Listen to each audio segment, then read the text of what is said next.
저마다 각자의 인생을 빛나게 해주리라고 믿는 것들이 있습니다. 어려서는 그것이 장난감일 것입니다. 커다랗고 값비싼 장난감을 들고 서 있는 아이를 보신 적이 있으신가요? 적어도 같은 또래 아이들 눈에는 빛나 보일 것입니다. 얼마나 의기양양한지 모릅니다.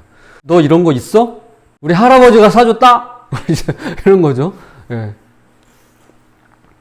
우리 이소 집사님 손자 4명 장난감 사주려면 이거 힘드시겠어요. 네. 그렇죠. 네, 맞아요. 자, 조금 더 크면, 죄송해요. 조금 더 크면, 옷이나 신발 등 명품 브랜드나 명품 가방이 자신의 가치를 높여준다고 생각합니다. 학생들 키우시는 부모님들은 요걸 또 아시죠. 예, 뭘 좋아하는지, 또 뭘 원하는지.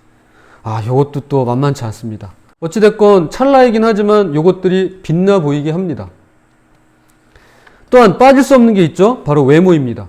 외모가 어떠한지를 통해서 그 사람의 가치가 달라진다고 우리는 생각합니다. 잘생기고 저처럼 잘생기고 또 여러분처럼 또 예쁜 사람을 부러워하며 또 그런 사람들을 그런 친구로 사귀려고 듭니다. 다양한 화장술, 간단한 시술, 그리고 성형을 통해서 나를 더욱 빛내 보이고자 합니다. 실제로 빛나요. 저 보세요. 빛나잖아요. 예.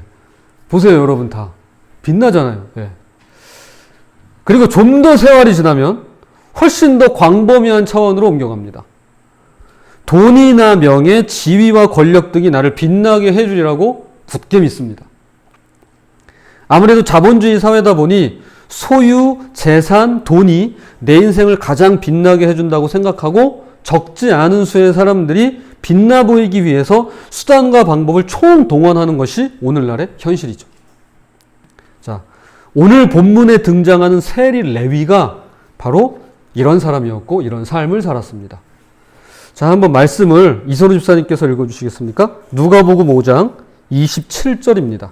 그 후에 나가사 레위라 하는 세리가 세간에 앉은 것을 보시고 나를 쫓으라 하시니.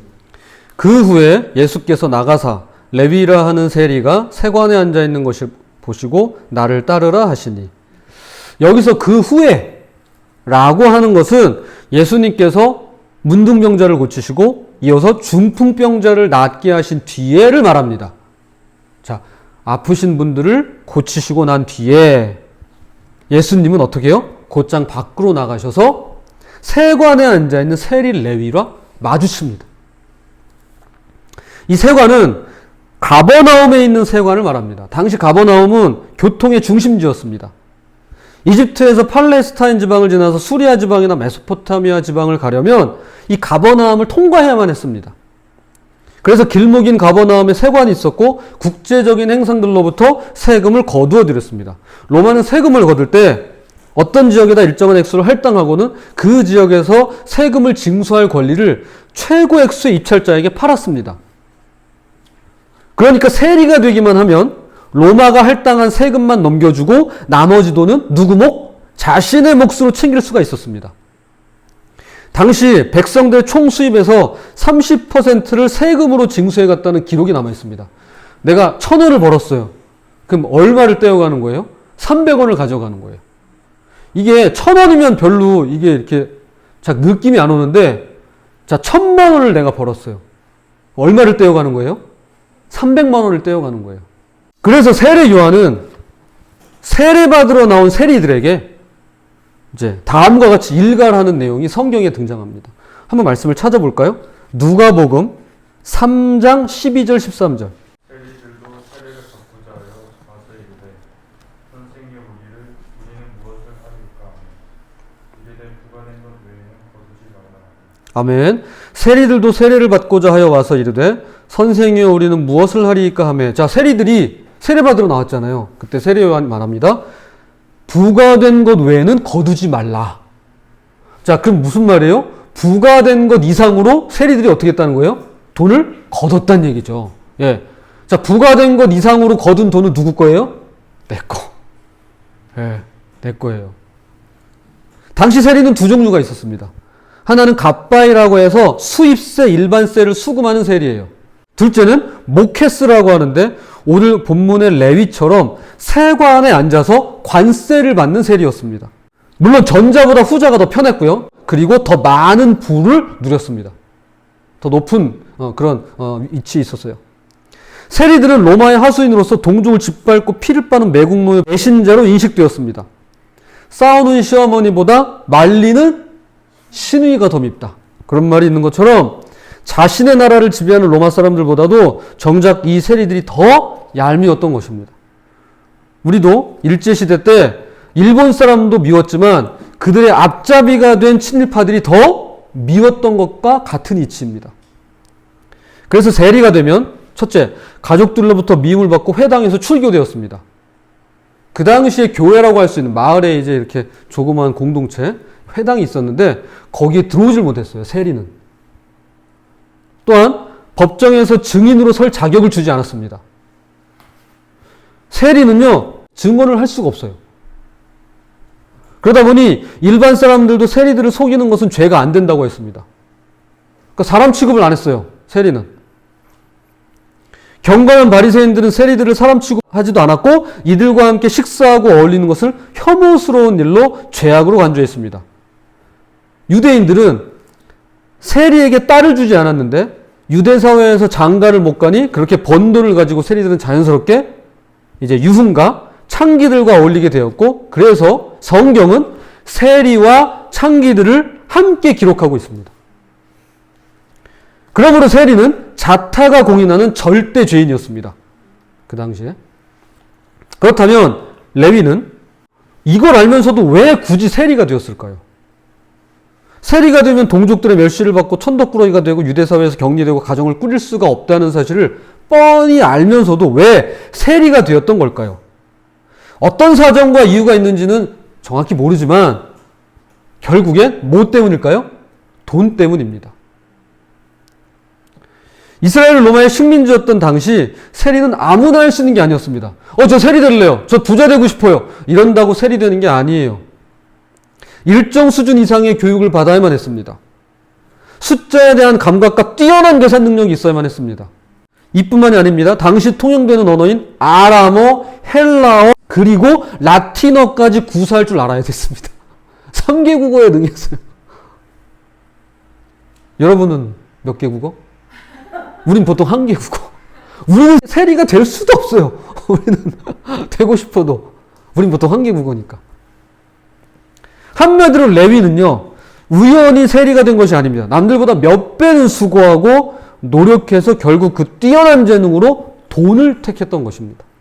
심지어 그는 돈을 벌기 위해서 하나님도 버렸어요. 레위라는 이름은 그가 어느 지파 사람이고 무슨 일을 해야 되는 사람인가를 알려줍니다. 레위기라고 하는 성경이 있을까요? 없을까요? 레위기라는 성경이 있나요? 없나요? 서연이 고민하지 마세요. 있습니다. 창세기, 출애굽기, 레위기. 네, 있습니다. 레위 지파는 12지파 가운데 막중한 사명을 맡은 가문이에요. 하나님께 드릴 제사를 주관하고 예배를 인도하는 제사장들이 모두 다 이 레위 가문의 사람들이었습니다. 그런데 이 뼈대 있는 가문의 레위가 열심히 공부해서 결국 뭐가 된 거예요? 세리가 된 거예요. 사회적으로 죄인 취급 당하면서까지 그가 선택했던 것은 다름 아닌 돈이었습니다. 동족을 버리고 팔아넘기면서까지 그가 붙잡았던 것은 바로 돈이었습니다. 심지어 양심을 팔고 신앙을 포기하고 하나님을 버리면서까지 그가 추구했던 것은 오직 돈이었던 것입니다. 그런 레위가 누구를 만납니까? 예수님을 만나요. 그리고 예수님으로부터 일생일대에 아주 놀라운 제안 하나를 받습니다. 누가복음 5장 27절에 나와 있죠. 이렇게 제안을 받아요. 나를 따르라. 나를 따르라는 말은요, 당시 유대인 랍비들이 제자를 삼을 때 사용하던 용어입니다. 곧 내 제자가 되라는 말이었어요. 이것은 일종의 관용어예요. 나를 따르라 라고 할 때 이것은 내 제자가 되라는 의미였습니다. 먼저 우리가 오해하지 말아야 될 것이 있습니다. 지금 예수님께서요, 병자들을 고치고 나서 나와가지고 길을 걷다가 우연히 세관에 들러서 레위와 마주친 게 아닙니다. 그리고는 다짜고짜 초면에 나를 따르라! 라고 말씀하신 게 아닙니다. 그리고 이 말을 듣는 레위가 마치 뭔가에 홀린 듯이 지금까지 모든 걸 다 버려가며 추구했던 그 돈을 마다하고 오직 예수님을 따라 떠났다고 본다면 이것은 1차원적인 생각이에요. 오히려 이미 예수님과 레위 사이에는 성경에는 굳이 기록되지 않은 저와 여러분이 모르는 어떤 관계가, 라포라고 하는데 어떤 관계가 성립되어 있었음이 틀림없습니다. 예를 들어 이런 거겠죠. 평소 레위가 그분에 대해서 주위 사람들에게 들었을 거예요. 사람들이 세관에 계속해서 드나들잖아요. 그럼 이제 사람들이 하는 말을 듣는 거예요. 나사렛 출신 예수라는 사람이 있다더라. 하나님께서 보내주신 선지자라, 뭐 메시아라 하는 것 같다. 라는 말을 들었던 거예요. 그리고 어느 날 예수님께서 직장인 가버나움 근처에 오셨다는 소식을 듣고는 하루 휴가를 내요. 그리고 그 정도 위치에 있는 사람은요, 휴가를 낼 필요는 없어요. 그냥 가면 돼요. 자, 그래서 바닷가로 나갑니다. 사람들과 어울려 있긴 어려우니까 멀찌감치 떨어져서 예수님 말씀을 귀 기울여 듣습니다. 그런데 어렴풋이 들리는 그분의 말씀 속에서 예전에 자신이 버렸던 양심과 신앙, 그리고 하나님에 대해서 뭔가 느껴요. 그날부터 세관에 출근한 그에게 고민이 시작됩니다. 내가 계속 이렇게 살아도 될까? 나는 어쩌자고 이렇게 사는 걸까? 결국 나는 어떻게 될까? 라고 말이죠. 그러던 어느 날입니다. 세관에 앉아 있는데 사람들이 웅성대는 소리가 들립니다. 예수님께서 근처에 오셨다. 실은 얼마 전에 아랫마을에서 아무개 문둥병자로 손으로 만졌는데 글쎄 병이 싹 나아서 몸이 깨끗해졌다더라. 방금 전에는 중풍에 걸린 아무개를 지붕에서 달아내렸는데 죄도 용서해 주시고 다 나아서는 글쎄 걸어서 집에 돌아갔다더라. 이런 믿을 수 없는 이야기를 귀동냥으로 듣게 됩니다. 바로 코앞에서. 더더욱 일은 손에 안 잡히고 생각은 깊어지고 있는 와중에 그때 갑자기 예수님께서 어디에? 세관 앞에, 세리 앞에 떡하니 나타나신 거예요. 그리고는 이렇게 말씀하시는 겁니다. 자, 누가복음 5장 27절을 우리 서연이가 한번 읽어주세요.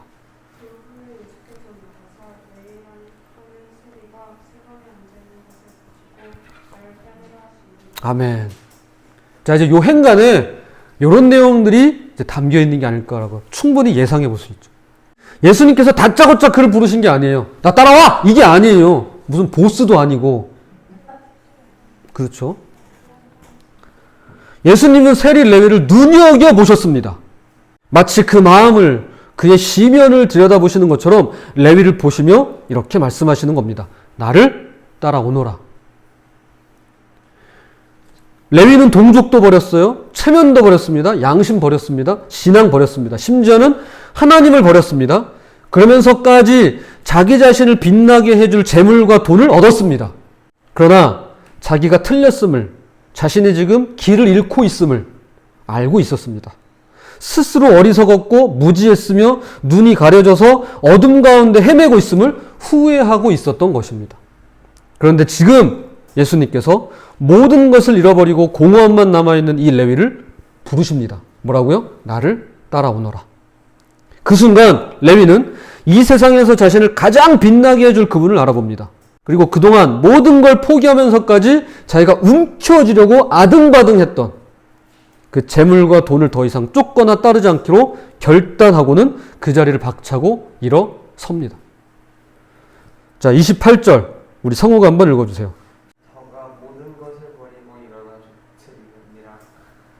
아멘. 그가 모든 것을 버리고 일어나 따르니라.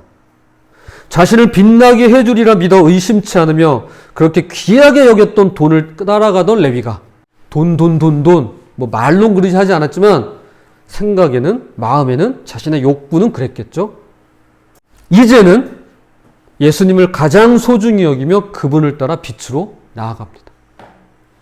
자, 이제 말씀의 결론을 맺겠습니다. 사람은 오직 한 가지의 절대적인 세계에 참여할 수 있습니다. 양다리는 불가합니다. 물론 어떤 사람들은 절대적인 세계를 모르기에 또한 별로 원하지 않기 때문에 절대적인 세계에 크게 의미를 두지 않을 수 있습니다. 그러나 절대적인 것을 알면 알수록 상대적인 것에서는 멀어질 수밖에 없는 것이 우리 사람입니다. 자, 예컨대 여러 여자에게 관심을 보이던 난봉꾼이라고 할지라도 자신에게 있어서 절대적인 여성을 만나게 되면 다른 여자들에게서 눈을 돌리는 것과 같은 이치입니다.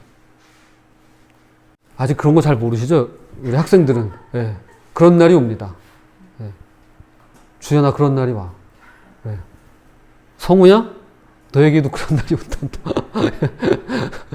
여기 지금 여러분의 부모님들, 여기 지금 집사님, 또 여기 우리 온라인으로 함께 예배 드리시는 부모님들 다 그런 일을 겪었어요. 남분꾼은 아니지만 이 사람, 저 사람 다 봤지만 절대적인 한 사람, 그 사람을 만난 거예요. 다른 사람은 눈에 보이지 않아요. 그 다음부터. 예수님께서 사람이 돈과 하나님을 겸해서 섬길 수 없다고 말씀하셨습니다. 돈이 절대적이라고 생각하는 사람은 결코 하나님을 신뢰하거나 의지할 수 없습니다. 왜? 돈이 그에게 절대적이기 때문에 나머지는 다 상대적이에요. 있어도 되고 없어도 돼요. 똑같은 원리로 하나님을 절대적인 존재로 생각하는 사람은 돈을 그렇게 생각할 수 없습니다. 왜? 하나님이 절대적이기 때문에 돈은 있을 수도 있고 없을 수도 있는 거예요. 나머지는 다 상대적인 것들이에요. 하나님이 절대적이에요. 지금 세릴 레위에게 일어난 사건이 바로 이것입니다. 수련회에서 같이 나눴던 예화인데 요 이야기를 함께 나누고 이제 말씀을 좀 마치도록 하겠습니다. 한 의사가 아프리카의 어느 외진 마을에 의료봉사를 하면서 외국에서 선진 축산 기술을 배우고 돌아온 이 젊은 청년을 알게 되었습니다. 그는 부농임에도 가난한 조국을 위해서 일하겠다는 뜻을 갖고 있는 훌륭한 청년이었습니다.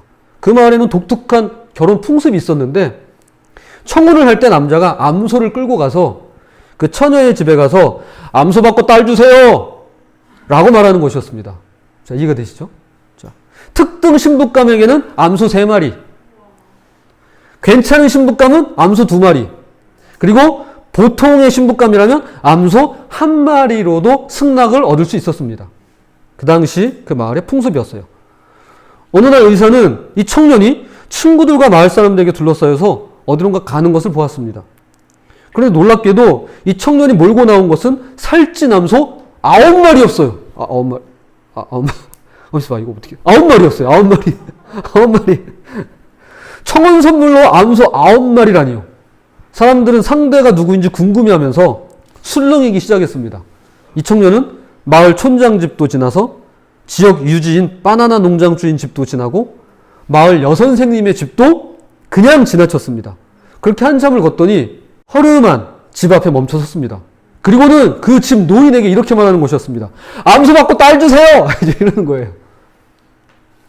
그런데 그 노인의 딸이 나왔는데 큰 키에 비해서 너무 말랐어요. 그리고 심약해 보여요. 초라한 여자였습니다. 보기에 암소 1마리로 청혼해도 충분할 법한데 암소 9마리를 데리고 간 겁니다. 그걸 보고 동네 청년들이 수군대기 시작했습니다. 심지어 그 처녀가 주문을 걸어서 청년을 홀린 것이라는 소문까지 돌게 되었습니다. 그 후로 의사는 의료봉사를 마치고 본국으로 되돌아왔습니다. 가끔 그 청년을 생각할 때마다 그때 왜 9마리 암소를 들고 그 보잘것없는 처녀에게 청혼을 했을까 궁금하곤 했습니다. 오랜 시간이 지나서 휴가차 다시 그 마을을 이 의사가 찾아갑니다. 큰 사업가가 되어 있는 옛날에 그 청년을 만났고 저녁 식사에 초대를 받았습니다. 식사를 하면서 의사가 그에게 조심스럽게 물어요. 과거에 청혼 선물로는 과하다 싶었던 그 암소 9마리를 어떻게 건네게 됐는지 그 이유를 묻습니다. 그러자 그가 빙긋 웃을 뿐 대답을 안 합니다. 궁금증만 더 커져갈 즈음에 한 여인이 이렇게 차를 내왔어요. 아름답고 우아한 흑인 여인이었습니다. 유창한 영어와 마음을 편안하게 해주는 미소까지. 의사가 속으로 생각했습니다.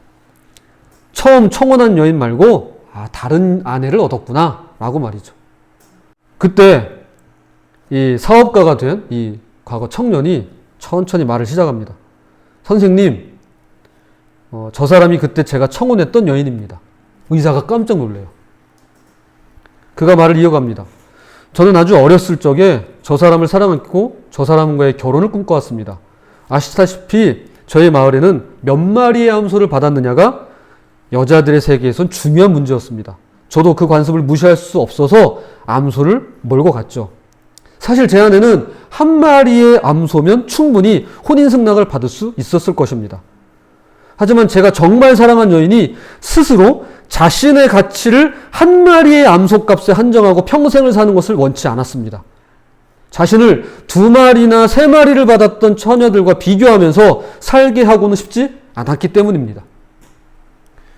청혼 때 몇 마리 암소를 받았느냐가 평생 동안 자기 가치를 결정할 수 있기 때문에 저는 3마리를 훨씬 뛰어넘는 9마리를 생각해낸 것이었죠. 결혼하고 나서 제 아내에게 공부를 하라거나 외모를 꾸미라고 요구한 적이 없었습니다. 저는 있는 그대로의 아내를 사랑했고 또 사랑한다고 계속 이야기해 주었을 뿐입니다. 처음에는 무척 놀라하던 아내가 차츰 저의 진심을 받아들이기 시작했습니다. 그때부터 아내가 혹시 나에게 암소 9마리의 가치가 있는 것은 아닐까? 라고 생각하기 시작했던 것 같습니다. 그 후로 제 아내는 그야말로 암소 9마리에 걸맞는 사람으로 변하기 시작했습니다. 그러는 사이에 아내는 더욱더 건강해지고 아름다워져 간 것 같습니다. 저는 예전이나 지금이나 아내를 똑같이 사랑하지만 지금의 아내는 결혼할 당시의 모습보다 자신의 모습을 더 사랑하는 것 같습니다. 처음에는 수군대던 동네 사람들도 요즘은 제 아내의 밝은 미소를 사랑해 줍니다. 이 이야기의 마지막에 대단하죠. 맞아요. 아직 안 끝났어요. 어디 가세요? 아니, 중요한 얘기를 딱 해야 되는데 요 얘기를 지금 안 들으시고 거기서 말을 끊어버리시고.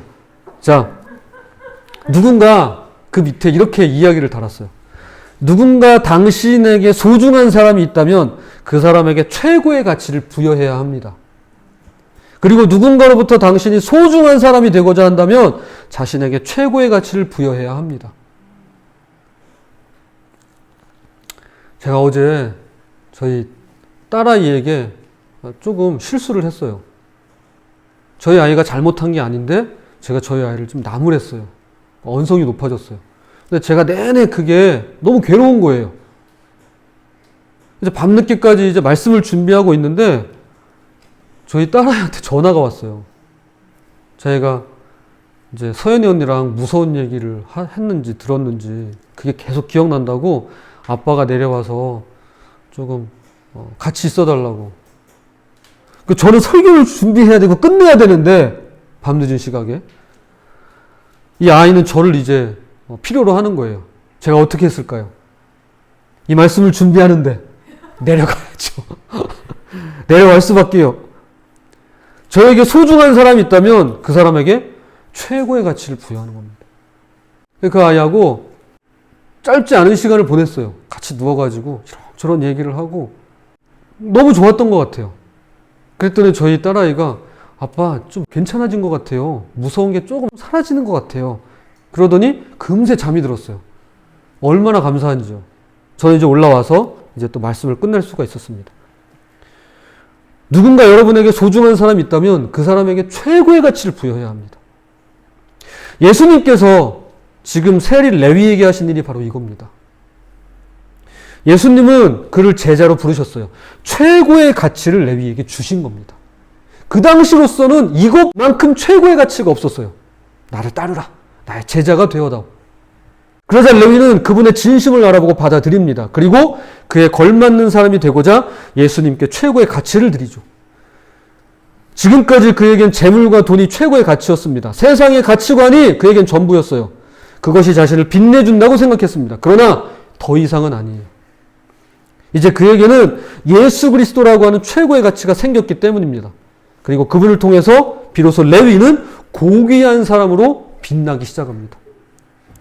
레위에게 일어난 사건이 바로 우리에게 똑같이 일어난 것입니다.